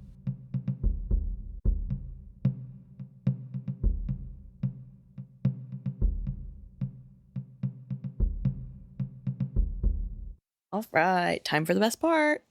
We're going to be talking about what you guys have brought to our attention. And we're going to start first with a DM we received on Instagram from Audrey. Yeah, and this is asking a question that kind of popped into their head listening over the last couple episodes. And it's, how did the Piebalds suspect or know that Dutiful had the wit? Because Audrey can't remember, and honestly, I can't remember either. Okay. I think I can answer this question. Other people, please feel free to chime in if I'm incorrect. But I think a big hint was given last chapter, or maybe, last chapter when we're talking to the captive that Fitz has. And he talks about how the Farseers are so ashamed of the Piebald in their line. The Piebald prince is the Farseer. And they want to pretend like, I think he said something along the lines of, they want to pretend like that has no effect on their line, that their line isn't tainted with the wit, but it clearly runs strong still. And so I'm thinking that the reason that they are doing this big elaborate plan on the off chance that he has the wit is because Fitz is their generation's Piebald prince, basically, where he is a Farseer who was known to have the wit and was killed for it. And so clearly it is still in their line, and it wouldn't be that big of an assumption, especially if you are from an old blood family, to know how genetically similar, like if one person has the wit, a lot more of your line has the wit. It's not just a one person sort of thing. So might as well try it. Yeah, I feel like it was a try at first, where it's like, here's the plan. Let's, even if it was just bring the cat to him, and if the cat doesn't react a certain way, then we'll just go home and replan. Right. And Paladin will escape, you know? Yes. Yeah. So I really think that this was sort of an educated guess, that if there are witted people as close as Fitz chivalry in the Farseer line, who's to say the current prince isn't also witted? And you have to think about the fact that his mother, Ketterkin, is from the mountains, which is a more wild place. We don't really know much about old-blooded people and how much they talk to other old-blooded communities. Right. And with the mountain people being sort of, what's that called? They move around from place to place. Yeah, since they're so nomadic, there's a chance that there are old-blooded communities that have talked with those people. And it seems, if we have Ketterkin to go off of, as though wit isn't really frowned upon in their society. Or at least, it's not with the same abhorrence that Six Duchies holds it. but we also don't know how widespread it is. Yes. So there's a potential that they're thinking like that maybe because of her background, because of its chivalry, there has to be wit in this Educated line. guess, yeah. Yeah. I think it's a pretty good guess that he would be witted. Yeah, okay. But that's my opinion. I could be wrong. I don't know if they ever. I think it's a good one to go off of. Yeah, I don't know if they ever like fully say.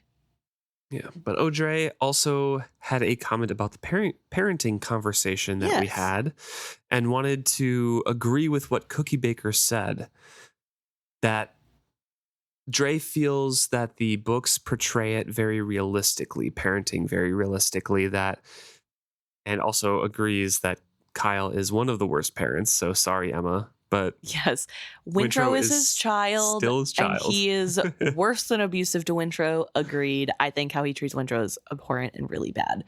I'm just saying, don't look at that one. Look at how he parents the other two for like talking about his parenting style, because clearly Wintro is like a separate case. You can keep, advocating for yourself on this one, but I don't think anyone's going to agree with you. No, I don't. And I don't think he's a good person or a good parent necessarily, but like to Malta, he's a good dad. Like she thinks he's a good dad. It's perspective wise, because like you brought it up before, is Queen Desire a good mom because Regal loves her? Yeah. I don't know. No, clearly, but like also to Regal she is, and isn't it the parents? I don't know, whatever. I agree. Kyle's the worst. I hate him. Don't worry. Audrey says that personally, they don't think that you can be a perfect parent and that you shouldn't be, even if you can be, because, children should have some hardships that they can grow from, things like that. So agrees with Cookie Baker's thoughts that a lot of these parents are good, but they have like specific flaws. Yes. And that's realistic. Yeah. So thank you, Audrey, for chiming in and asking questions and also giving your opinion. We love hearing it. Yeah. We also got a few emails.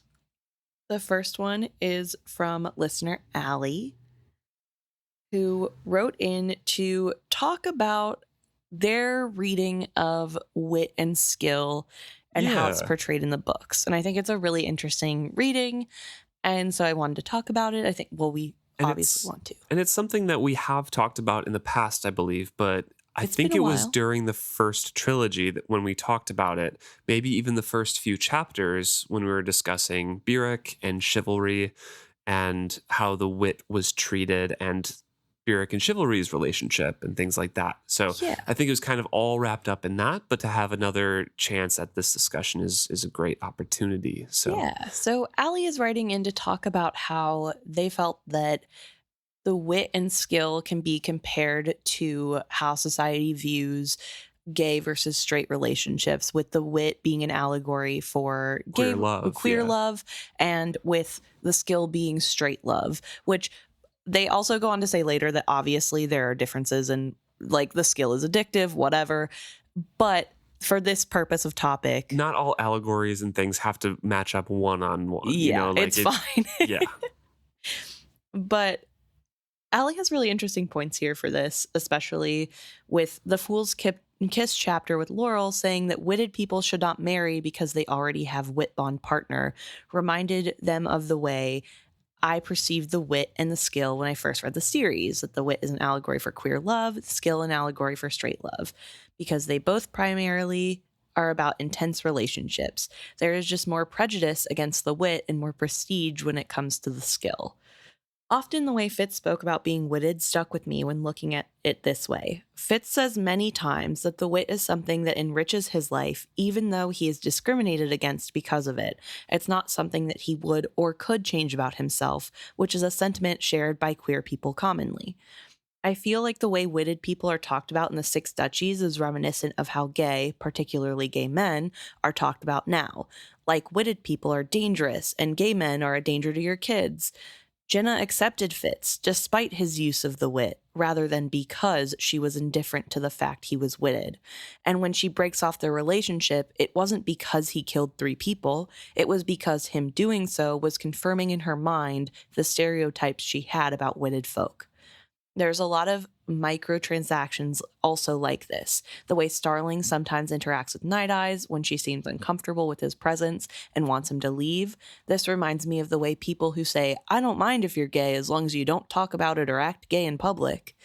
Both Jade and Starling being surprised that Fitz still has Nighteyes is like people expecting queer folk to just grow out of being gay. So but before we move on to the next part, because it's a lot that we're talking about right now.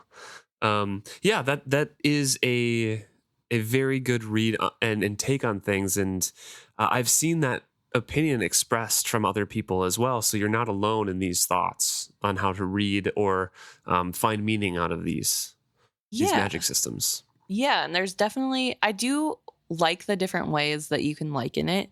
The like examples given are really well done, and it is a really interesting thought to bring into it as well of this lived experience, which I think Robin Hobb didn't do on purpose necessarily, but it doesn't mean that it holds any less weight. Right. I think we've had that discussion multiple times about death of the author and how sort of, it's the reader that makes the reading what it is. And Allie says at the bottom of this email as well that they feel like the wit could be an allegory for many othered communities, but read it in this way because of their life experiences. So, and that is a perfect stand-in, right? Because the wit and Old Blood is an othered community. It just is the perfect place to kind of see those parallels in a book that you would do in real life with your own experiences. Yeah. Yeah. And, Allie also goes on to talk about how Burek especially feels like a closeted gay man with internalized homophobia with this reading of it. If read this way, that he still had wit partners but is very ashamed of it because of the way his grandmother raised him and because of the traumatic experiences he had as a child. Being a wit bond too young to me is like being in a romantic relationship too young because they are both dangerous. In the allegory, Burek could not be gay and he still wants relationships but is too ashamed, so he hides it from everybody and teaches his kids that it's a bad thing to be. Swift really makes being witted his identity at Buckkeep when Burek isn't watching over him. I had friends in high school whose parents were homophobic and monitored them the same way Burek does Swift, who made being gay a central and loud aspect of their lives when not at home, and reading about Swift really reminded me of that. Yeah, so there's a lot of parallels that you can draw to your real life. And I really, really appreciated you writing in and kind of listing out those examples. Yeah. And I think, it is one of those things that you really think about, right? That your experiences touch so much of how you're reading the books. And especially with this topic, it's really interesting to think on it that way. I feel like I definitely feel a similar way in reading it. It does give me that feeling of like what it's like to be in the community, especially coming from a place where it's like not as accepted. Right. Because unfortunately not everybody gets to be raised in households where you get to be who you want to be. And so I think it is really interesting to read that when you live through something like that it does get imprinted on a book like this, whether or not it was intended. Yeah. Thank you very much, Allie. Yeah. Really appreciate the thoughts there. We do. Thank you. And then finally, we have an email from listener Kristen, who wrote in to talk about a couple things that they have been thinking about, especially from episode 269. So Kristen wrote in to talk a little bit about a couple different things, starting with our discussion of Clef's accent, which they found particularly interesting and wanted to add to the discussion. So in the live ship trilogy, even though we have multiple perspectives, all perspectives are from people who live or who have lived in Bingtown. Robin Hobb's choice to write Clef with an accent serves to highlight the fact that he is a foreigner. We don't know if Buck people have an accent because when we visit Buck, it is always from Fitz's perspective. Which I think we've kind of pointed out before, but also I feel like that breaks down because Jack does not have an accent. Yeah. And she is canonically from like Tilth, I think. Yeah. And also Fitz does mention the fact that people from the outer duchies and inner duchies have different accents. Right. So Because- it could be that. It Yeah. could be just that Jack has a more quote unquote recognizable accent to Bingtown than the outer duchies do. Or even just a more common accent, like Yeah. middle America accent versus a southern accent. Right. It's harder to place middle American accents. True. Yeah. So I don't know. It could be something like that, but it is very true about the perspectives, and we don't really see any outsiders besides, like, any outside perspectives of people besides Clef and Jack. And Yeah. one of them has a written out accent. And the other doesn't. Also, I don't think anyone else in the series has a written out accent. I don't think so either. If it I could be happens, wrong. I'll correct myself. Or if somebody knows, please write in and let us know. Yeah. But it's so weird to me. I just don't know why that choice was made. I love it. I think Clef's accent's so cute, but also, where's everybody else's accent? Mm-hmm. But either way, Yeah. So interesting addition on there. yes. Kristen also says, Robin Hobb's description in the last chapter of the scene where Arno was executed was very descriptive. Yeah, basically that whole discussion that we had on talking about if this scene was written out really well because of the aforementioned possible aphantasia that Robin Hobb has, and our discussion previously on can you picture this scene? Mm-hmm. And we both talked about how them finding out this burnt out fire and like the rope hanging from the tree was very extremely vivid without it being, just gone through a list and described piece by piece where this rock was and Yes. this stream was. And Kristen kind of agrees with that it was extremely vivid and descriptive. They said that combined with the description of the smell and the kind of the Dripping description fat. of the feel of the dripping fat makes it very, very real to me. I also struggle to see things in my mind. I don't have a complete absence, but what I see is usually the subject surrounded by fog. I only see the small details, not the larger picture. So go, Robin. So agrees that scene is very well done as well. Finally, Kristen talks about how the Prince's tracks aren't really getting obscured. Yeah, we had that discussion of them leaving the road, and you were asking or asking why Fitz doesn't take the time to obscure the tracks from the road, so like the pursuers from the villagers don't see them. Yes. And Kristen says that, if the tracks were obscured, I would like to think Fitz would have a better chance of finding them again through skill link, Dutiful, and the pursuers. Then the pursuers, Then the pursuers would, which again, I totally agree. And them riding on top of the tracks just kind of makes them more visible.